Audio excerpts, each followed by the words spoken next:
নমস্কার। 25শে জানুয়ারি আবার একটা অমৃত যোগ, যেটাকে গুরু পুষ্য যোগ বলা হয়। এই দিন পুষ্যা নক্ষত্র অবস্থান করবে 25শে জানুয়ারি সকাল 8টা 16 থেকে।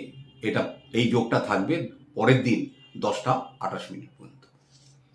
পুষ্যা নক্ষত্র আমাদের যত নক্ষত্র আমাদের আছে তার মধ্যে একটা বিশেষ গুরুত্বপূর্ণ, কারণ এই নক্ষত্রটাকে রুলিং করেন শনিদেব। যখনই এই নক্ষত্রটার অবস্থান কোনো বৃহস্পতিবার পরে, সেটা একটা অমৃত যোগ তৈরি হয়। যেমন এবারে আগামীকাল বৃহস্পতিবার পুষ্যা নক্ষত্র যোগ পড়েছে। পুষ্যা নক্ষত্র এত একটা ইম্পর্ট্যান্ট, মানে আমাদের মানব জীবনের জন্য। কর্কট রাশিতে দেখবেন এই নক্ষত্রটা স্ক্রিনে দিয়ে দিচ্ছি, তার দুপাশে বুধ আর বৃহস্পতির নক্ষত্র অশ্লেষা আর পুনর্বসু, তার মাঝখানে পুষ্যা নক্ষত্র।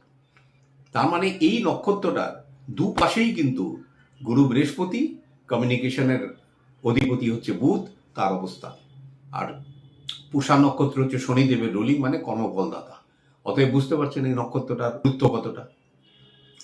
এই যে আগামীকাল যে নক্ষত্র যোগ, এই যোগে কিছু কেনাকাটা করা অত্যন্ত শুভ। বিশেষ করে এই দিন সোনা চাঁদি, তারপরে কাঁসার বাসন, কিছু যারা না পারেন তারা ছোলার ডাল কিনুন। একটু ছোলার ডাল ভিজিয়ে মা লক্ষ্মীকে অর্পণ করুন, বাকিটা ওই দিনকে খান। এই দিনে কেনা কোনো জিনিস কিন্তু আপনার জীবনে চতুর্গুণ হয়ে ফিরে আসে।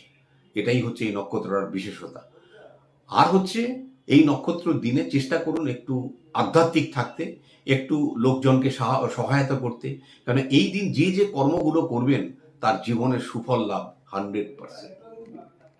নমস্কার, সবাই ভালো থাকুন।